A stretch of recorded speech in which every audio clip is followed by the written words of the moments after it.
Ухта осталась без подрядчика по отлову бездомных собак. На очередной аукцион, объявленный администрацией муниципалитета, не вышла ни одна организация. В причинах и последствиях ситуации разбиралась Виктория Науменко. Весны ухтинцы ждут с опаской. Это время собачьих свадеб. Чем они могут быть чреваты, горожане знают хорошо. В городе и раньше хватало бездомных псов. Теперь же отлавливать далеко не всегда дружелюбных братьев наших меньших некому. На аукцион по отлову не вышла ни одна организация. У нас их меньше за последнее время стало? Да нет, мне кажется, везде, где появляются, везде видно. Особенно вот на лестнице подниматься на пиане к нам по Советской. Вообще полно все время бегает вечерами. Много, очень много. Кидаются только так.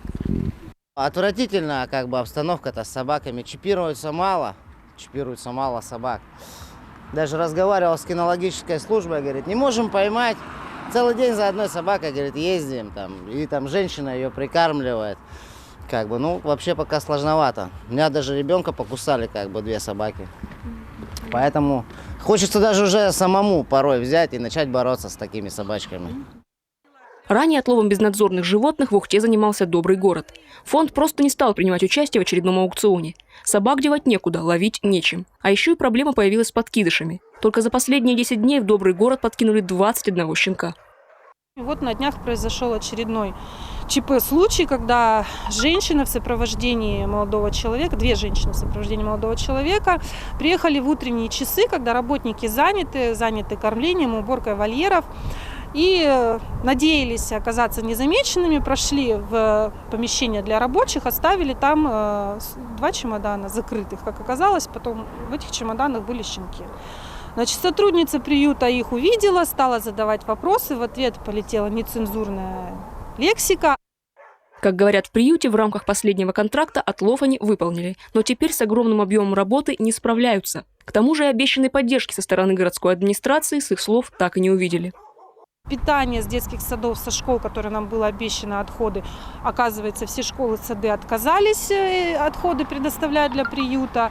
Работников мы вам, может быть, дадим для ремонта. То есть все, о чем мы договаривались, оно все осталось на словах. Естественно, руководство приюта приняло такое решение, что мы не имеем возможности заниматься качественно отловом без помощи администрации.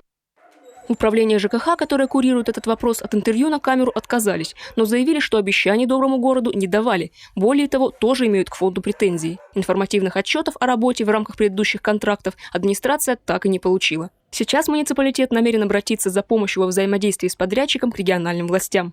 Однако, как заявил депутат Госсовета Коми Виктор Бетехтин, он не раз приезжал в Ухту как раз по вопросу безнадзорных собак. В сложившейся ситуации городской администрации нужно все-таки самостоятельно вести диалог с теми, кто был готов выйти на аукцион, но в итоге отказался. Нужно понимать, что имеется 498 федеральный закон. В первую очередь уже есть поправки, которые сейчас будут контролироваться уже Генеральной прокуратурой за выполнение данного закона. Есть заключение даже Российской академии наук.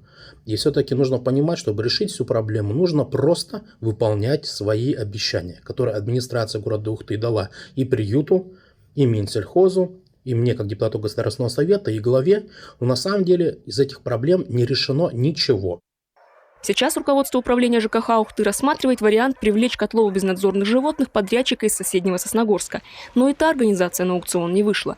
В ближайшее время будут объявлены следующие торги. Пока же ловить бездомных собак в Ухте некому.